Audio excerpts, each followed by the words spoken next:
The leaked white paper seems likely to propose several changes in the way that general practitioners practice. Changes in resource management appears to be what the government wants from the GPs. In particular, the drugs bill, now running at close on £2,000 million a year, needs to be pruned back, says the government, and a new contract between health authorities and hospitals could mean that GPs will lose the choice they have of sending patients to consultants of their choice. But independent health expert Peter West believes that some changes in the way this part of the health service is funded could be a good thing for doctors and their patients. I think one improvement we'll see is a move to greater efficiency, because health authorities will be able to exercise some choice when placing contracts for services with hospitals.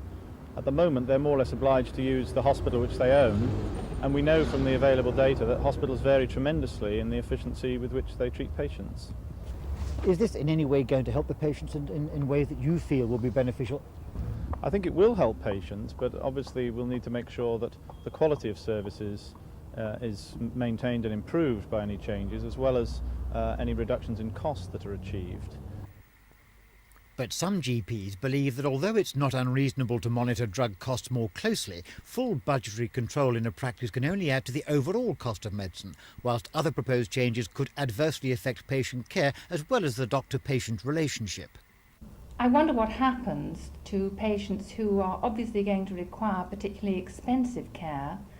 Where are they going to find a doctor? We have the right to refuse to take any patient on our list, and I think the temptation is going to be to choose patients who are not going to be too expensive to the practice. If we already have the patient on our list and they suddenly become ill and require a lot of expensive care, are we going to be able to afford to find them that care? And if not, what happens? What about the possible restrictions on the rights that you have at the present moment to send patients to a hospital that you choose? I would refer a patient to a named consultant. I don't refer a patient to the Whittington Hospital or St Bartholomew's Hospital. I will refer to a named consultant whom I respect and whose treatment I wish my patient to receive.